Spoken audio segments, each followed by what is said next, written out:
সুপ্রিয় দর্শক, চলে এসেছি আরেকটা রেসিপি নিয়ে। আজকে তৈরি করছি সিম দিয়ে ইলিশের ঝোল। তো চলো তাহলে তৈরি করে ফেলি। এখানে সিম নিয়ে নিয়েছি, এখানে আমি ইলিশ মাছ কেটে নিয়েছি, তা ধুয়ে নিব আর সিমগুলো আমি কেটে নিচ্ছি।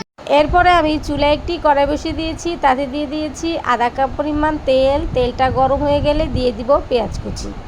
পেঁয়াজ কুচিটা দিয়ে নেড়ে চেড়ে দিয়ে দিচ্ছি আদা রসুন জিরা বাটা 1 চামচ করে। তারপরে দিয়ে দিচ্ছি হলুদের গুঁড়া, মরিচের গুঁড়া আর দিয়ে দিচ্ছি লবণ। লবণটা দিয়ে দেওয়ার পর একবার নেড়ে চেড়ে দিয়ে দিচ্ছি সামান্য পরিমাণ পানি। পানিটা দিয়ে দেওয়ার পর ভালোভাবে কষিয়ে নিচ্ছি। মশলাটা আমাদের কষানো হয়ে গিয়েছে, এখন দিয়ে দিচ্ছি মাছটা আমি ভালোভাবে কষিয়ে নিচ্ছি। মাছটা আমি খুব ভালোভাবে কষিয়ে নিয়েছি, এখন উঠিয়ে দিচ্ছি। তারপরে দিয়ে দিব কেটে রাখা সিমগুলো। সিম দিয়ে আমি ভালোভাবে নেড়ে চেড়ে সিমগুলোকে আমি কষিয়ে নিচ্ছি। সিমগুলো আমি খুব ভালোভাবে কষিয়ে নিয়েছি, এখন আমি দিয়ে দিব 2 কাপ পরিমাণ পানি। পানিটা দিয়ে দিব কষিয়ে রাখা মাছগুলো। মাছ দিয়ে দেওয়ার পর আরও 10 মিনিটের মতো রান্না করে নিচ্ছি।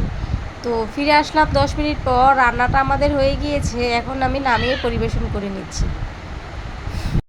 এই রেসিপিটা তোমরাও বাসায় একবার তৈরি করতে পারো। ভিডিওটি ভালো লাগলে লাইক কমেন্ট শেয়ার করো। আজ এতটুকুই, আল্লাহ হাফেজ।